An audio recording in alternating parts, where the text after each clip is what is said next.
दोस्तों आज की जो सच्ची घटना है वो बरेली के सुभाष नगर थाना क्षेत्र के एक कॉलोनी में एक डॉक्टर रहते थे जो अपना क्लिनिक चलाते थे। एक दिन अचानक उनके पास एक लड़की का फ़ोन आता है। उस लड़की का नाम प्रिया होता है और लड़की बोलती है कि डॉक्टर साहब मुझे जॉब चाहिए, मैं बहुत परेशान हूँ और मैं बीएससी नर्सिंग का कोर्स की हूँ। जैसे ही डॉक्टर साहब इतना बात सुनते हैं डॉक्टर चौंक जाते हैं और डॉक्टर बोलते हैं कि इस समय मैं बहुत बिजी हूँ, अपने क्लिनिक पे जा रहा हूँ, आप मुझसे बाद में बात करिएगा।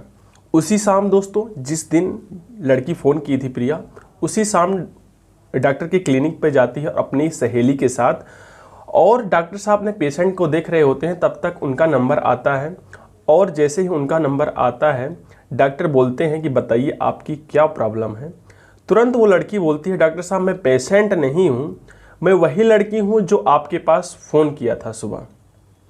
तुरंत डॉक्टर साहब बोलते हैं उसे अगर तुमको जॉब ही चाहिए था या ऐसा कुछ मामला था तो अपना रिज्यूम तुम रिसेप्शन पे दे सकती थी। यहाँ डायरेक्ट तुम्हें पता नहीं कि मैं यहाँ अपने पेशेंट को देखता हूँ और ये सब बातचीत करना यहाँ पे उचित नहीं है। इतना ही डॉक्टर कहकर उन्हें डांट कर वापस वहाँ से भेज देते हैं। एक दो दिन बीतता है दोस्तों। एक दो दिन जैसे बीतता है तैसे ही दोस्तों क्या होता है, फिर उस लड़की का फ़ोन आता है डॉक्टर साहब के पास। डॉक्टर साहब के पास फ़ोन आता है और फिर लड़की फ़ोन करती है, कहती है डॉक्टर साहब मेरी माँ का तबीयत अचानक ख़राब हो गया है और मेरे पास एक भी पैसे नहीं है कि मैं अपनी माँ का इलाज करा सकूं। तब डॉक्टर का जवाब होता है दोस्तों कि तुम उस अपनी माँ को लेकर मेरे क्लिनिक पे जा जाओ, मैं तुमसे एक भी पैसे नहीं लूँगा और तुम्हारी माँ का इलाज फ्री में करूँगा। जैसे ही इतना वो सुनती है रोने लगती है और बोलती है डॉक्टर साहब मैं बहुत परेशान हूँ, मेरे पास एक भी रुपये नहीं है कि मैं अपनी माँ को लेकर अपने क्लिनिक पे आ जाऊँ। जैसा कि किराया भी नहीं है कि किराया भी मेरे पास भी नहीं है कि मैं किराया खर्च करके आपके क्लिनिक तक पहुँच सकूँ। इतना ही कहती है डॉक्टर बोलते हैं कि तुम चिंता की कोई बात नहीं है, तुम्हारे पास किराया नहीं है तो मैं तुमको किराया जैसे तुम अपनी माँ को लेके मेरे क्लिनिक पर उतरोगी मैं उसका किराया जो ऑटो वाला होगा उसको दे दूँगा।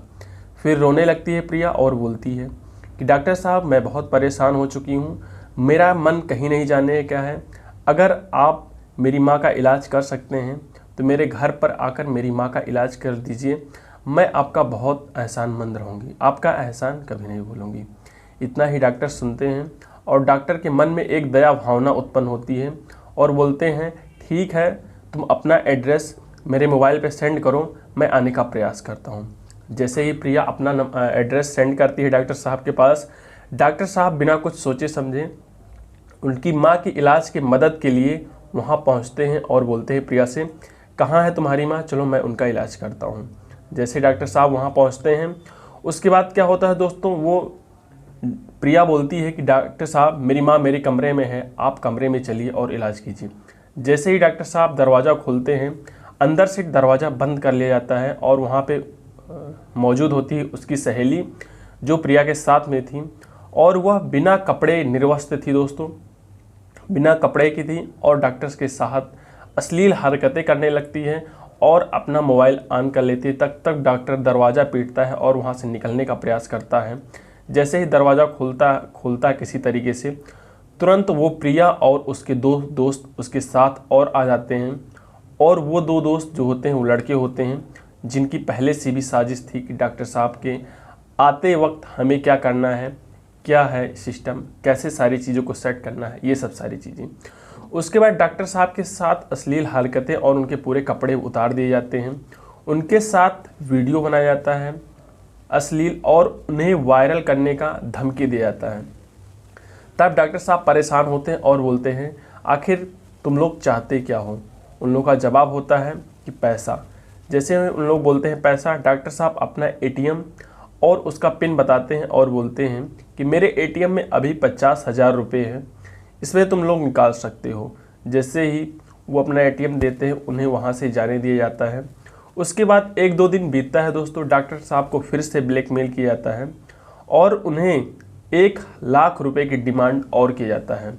1,00,000 रुपये की डिमांड और किया जाता है दोस्तों।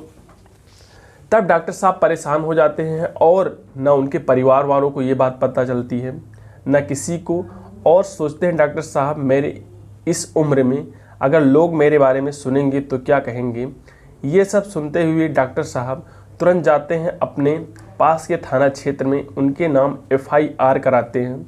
FIR कराने के बाद पुलिस थाना के जो इंचार्ज होते हैं वो भी इस मामले को बहुत अच्छे तरीके से नहीं केयर करते हैं, नॉर्मल मामला समझते हैं। फिर भी FIR करने के बावजूद भी उन्हें ब्लैकमेल किया जा रहा था, उनसे पैसे की डिमांड किया जा रहा था। उनके खिलाफ FIR होने के बावजूद भी वो उनको डॉक्टर को ब्लैकमेल करते रही। परेशान होकर डॉक्टर को क्या करना पड़ा, फांसी लगा लिया। डॉक्टर क्या किया, फांसी लगा लिया। उसके बाद बरेली पुलिस तब जाके अचानक उसकी होश आया और लगा कि कोई नॉर्मल मामला नहीं, ये बहुत संगीन मामला है। बरेली पुलिस जांच की तो पता चला कि डॉक्टर को हनी ट्रैप में फंसाने वाली युवती जो प्रिया बता रही थी, प्रिया नहीं बल्कि हिमानी है, वह बदायूं के बिसौली थाना क्षेत्र के रहने वाली है। यह दोस्तों कहानी बताने का मतलब है मेरा किसी को परेशान करना नहीं, ना किसी को दिल को धड़काना है, बल्कि आपको सचेत करना है और इस समाज से वाकिफ करना है।